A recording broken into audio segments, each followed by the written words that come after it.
We are the one, that is Muslim, who do not differentiate between the prophets. I may quote ayat 84, 85 the third surah and 150 and 52 of fourth surah.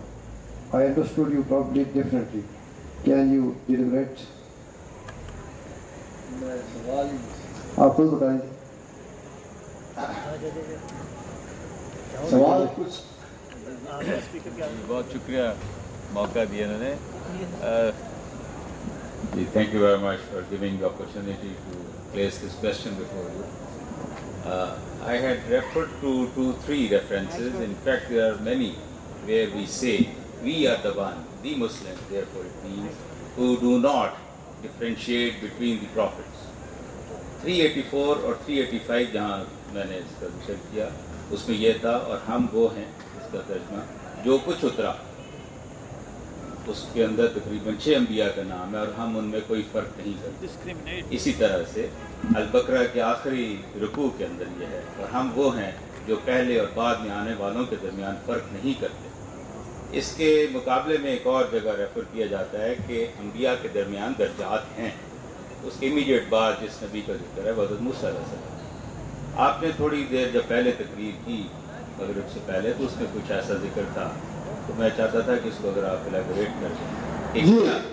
میں سمجھ گیا آپ کو question. بہت شکریہ.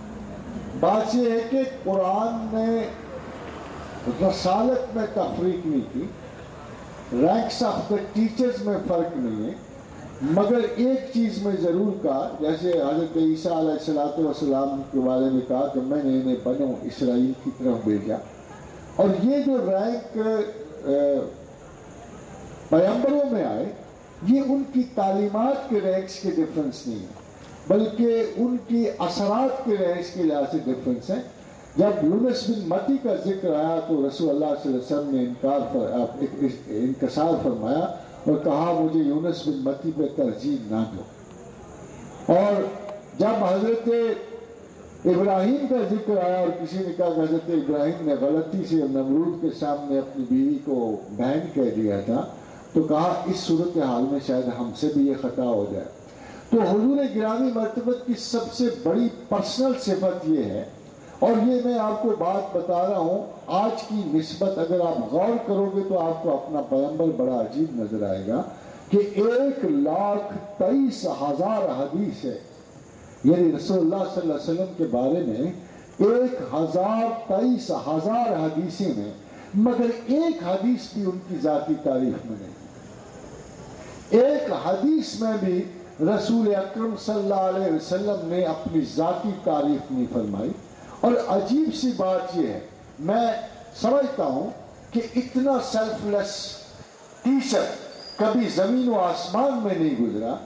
آپ دیکھیے کہ ان کا ٹائٹل ہے رحمت للعالمین, اور یہ ٹائٹل میں نے اور آپ نے نہیں دیا بلکہ خداوند کریم نے دیا اور فرمایا وما ارسلناک الا رحمت للعالمین, یعنی وہ شخص جو عالمین کے لیے رحمت ہے. جب رسول اللہ صلی اللہ علیہ وسلم نے حدیث مبارکہ ہے کہ پوچھا گیا کہ یا رسول اللہ لوگوں کو جنت میں کیسے داخل کرے گا, تو فرمایا اپنی رحمت کے ساتھ. تو پوچھا یا رسول اللہ اور آپ, فرمایا میں بھی اس کی رحمت سے داخل کیا جاؤں. یعنی کین یو امیجن دی سیلفنیس کہ جس کی رحمت کی وجہ سے عالم قائم ہے, اتنا سیلف لیس ٹیچر زمین و آسمان میں نہیں گزرا کہ پوری زندگی کی تعلیمات میں حضور گرامی مرتبت نے کسی تعلیم کا رخ اپنی عزت و توقیر کی طرف نہیں موڑا, مگر جو کچھ بھی درجات اللہ نے عطا کیے, اور تلک رسل فضلنا بعضکم علی بعض, وہ لفظ فضیلت ہے. فرق نہ کرنا ان کے تعلیماتی رتبے ہیں, اور فضیلت دینا ان کے وہ درجات ہیں جو اللہ کے نزدیک ہیں. اور اس کا بھی ایک عنصر ہے جو اللہ نے بتایا ہوا ہے کہ فضیلت کے درجات علم پر ہیں, وَنَرْفَعُ دَرَجَاتٍ مِّن نَّشَاءُ, اور جس کے چاہتا ہوں درجات بلند کرتا ہوں.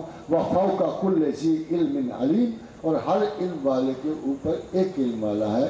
اور چونکہ تمام پیغمبر جزوی کتاب لائے ہیں, تھوڑے تھوڑی کتاب کے ٹیچر ہیں, ان کی فضیلتیں ان تک محدود ہیں. اور چونکہ رسول اللہ صلی اللہ علیہ وسلم کے بارے میں اللہ نے فرمایا یوم اکملت لکم دینکم وَأَتْمَمْتُ عَلَيْكُمْ نِعْمَتِي کہ آج نہ صرف میں نے کتاب ختم کی بلکہ نعمت تمام کر دی، پیغمبری ختم کر دی، میں نے رسول اللہ آپ کو عطا کر دیے. اس لیے رسول اللہ صلی اللہ علیہ وسلم کی فضیلت میں قرآن و حدیث کی روح سے قطعاً کوئی فرق نہیں پڑتا.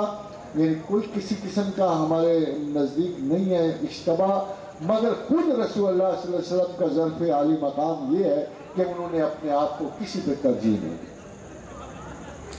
How can I recognize myself? Please give the roadmap, complete roadmap at least. خادم حضرات، تعلیمات اس کو کہتے ہیں، آپ نے سنا ہوگا وَمَنْ عَرَفَ نَفْسَهُ فَقَدْ عَرَفَ رَبَّهُ، جس نے اپنے نفس کو پہچان لیا اپنے رب کو پہچان لیا. Now this is something which is contradictory کہ اگر ہم اپنے سیلف کو پہچانیں گے تو ہم نے اپنے خدا کو کیسے. قریباً تمام صوفیاء نے اس سے بہت پہلے حضرت عیسیٰ علیہ السلام سے پوچھا کہ خدا کو کیسے جانتے ہیں. فرمایا know thyself and you shall know thy God. یہ قول جو ہے منسوب ہے، یہ حدیث ہے، اور اس کے علاوہ حضور اکرم صلی اللہ علیہ وسلم کی ایک حدیث بڑی مضبوط ہے. اس کے بارے میں کہا جاتا ہے کہ کمزور ہے، مگر یہ دوسری حدیث بڑی مضبوط اور مدلل ہے. فرمایا رسول اللہ صلی اللہ علیہ وسلم نے کہ خدا جس کو اپنا علم دینا چاہتا ہے اس کی آنکھ اس کے اوپر کھول دے. خادم حضرات کیوں؟ اس کی وجہ یہ ہے کہ میں اپنی جبلتوں کے حجاب میں ہوتا ہوں. میری جبلتیں، میری صرف سمپیتھیٹک کنسیڈریشن خدا کی شناخت میں حائل ہیں. جب تک میں یہ نہیں دیکھوں گا کہ میری کون سی جبلتیں ایسی ہیں جو اللہ کے رستے میں حائل ہیں، میرا رستہ نہیں کھلے گا اور میں خدا کے رستے کی شناخت نہیں پاؤں. ابتدائے زندگی میں یا تعلیمات میں صوفیاء جو ہے یہ اسٹرگل پرسنلی کرتے تھے، مگر اب ہمارے پاس زیادہ آسانی یہ ہے کہ ایک مستقل سبجیکٹ انسان کی شناخت پر موجود ہے جسے ہم سائیکالوجی کہتے ہیں. ہمیں نفسیات سے مدد ملتی ہے اپنے اندر جھانکنے کی، مگر نفسیات کا موضوع خدا نہیں ہے. نفسیات آپ کو اللہ تک نہیں جائے. Psychology doesn't lead you to God, but psychology certainly leads you to the understanding of the self. اب کافی سارا یہ علم مرتب ہونے کے بعد ابھی اس مقام پر نہیں پہنچا کہ psychology should lead you to God، بلکہ یہ آپ کو اپنے اندر اور دوسروں کے اندر ایسے احساسات کی تعلیم دیتا ہے، ایسی کمی اور بیشی آپ کو بتاتا ہے جس کی وجہ سے آپ کی پروگریس، آپ کی قوت عمل یا آپ کے جذبہ زندگی جو ہے وہ رکا ہوا ہوتا ہے. It will tell you you are depressed, it will tell you you feel inferior, it will tell you to wash off your things, it will tell you to experiment on yourself with laws of psychology to create a workability in yourself. مگر psychology آپ کو خدا تک نہیں لے جاتی. جن کو خدا تک جانا ہوتا ہے وہ سائیکالوجی سے ذرا آگے بڑھتے ہیں، اس لیے کہ جہاں نفسیات کے اصول ختم ہوتے ہیں وہاں خدا کی شناخت کا اصول شروع ہوتا ہے. وَأَمَّا مَنْ خَافَ مَقَامَ رَبِّهِ وَنَهَى النَّفْسَ عَنِ الْهَوَىٰ، جو اللہ کے سامنے کھڑا ہونے سے ڈرا اس نے اپنی خواہش اور اپنی نفس کی مخالفت کی. خاتون حضرات، یہ سائیکالوجی کی منزل ہے کہ psychology studies the self for the self, اور اس سے آگے بڑھتا ہوا مسلمان اللہ کی رضا کو سامنے رکھ کر اپنے سیلف کو خدا کے لیے سرنڈر کرتا ہے، اور یہ مقام تصوف ہے اور خدا کی شناخت کا علم. کیا اللہ سے شکوہ کرنا درست ہے؟ اگر اللہ شکوہ نہ کرے تو انسان کس سے شکوہ کرے؟ اگر کوئی انسان دنیا سے نفرت کرتا ہے اور اس دنیا میں نہ رہنا چاہے تو یہ کہہ کہ اللہ تعالیٰ مجھے اپنے پاس بلا لے، تو کیا یہ درست ہے؟ دیکھیے، اللہ سے شکوہ کرنا غلط نہیں ہے، شرط یہ ہے کہ پھر کسی اور سے شکوہ نہ کیا جائے.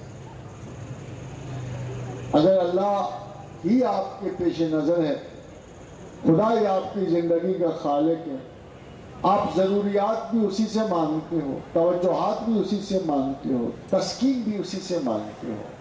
پھر اگر آپ اللہ سے تو اللہ تو نے مجھے نہیں دیا.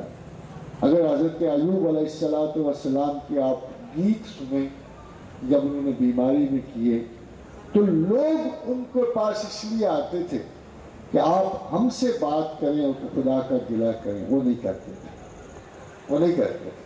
مگر جب تنہا ہوتے تھے اللہ سے کرتے تھے. اللہ کو ضرور کہتے تھے کہ اے میرے پروردگار میں لوگوں سے تیرا شکوہ نہیں کرتا، میں لوگوں سے تیرا گلہ نہیں کرتا. لوگ مجھے ناشکر گزار کرنے آتے ہیں، میں نہیں کرتا. مجھے پتا ہے کہ تو جو کچھ کر رہا ہے میرے لیے مناسب کر رہا ہے، مگر اے پروردگار میں بڑی مصیبت میں ہوں. اور یہ جملہ حضرت ایوب کا قرآن میں موجود ہے کہ انی مسنی الضر وانت ارحم الراحمین. اے اللہ مجھے ضرر نے چھو لیا ہے، کیوں مجھے میری بیچارگی پہ رحم نہیں کرتا، کیوں مجھ پر کرم نہیں فرماتا. کون سی خطا میں نے کی تھی کہ تو نے مجھے شیطان کے قبضے میں دے دیا. تو مجھے کون سی عزت و عظمت کے عوض تو نے شیطان کو مجھ پہ حکم لاگو کرنے کا اجازت دے دی. تو خدا سے گلہ شکوہ اس لیے جائز ہے کہ خدا ہی سے گلہ ہو سکتا ہے.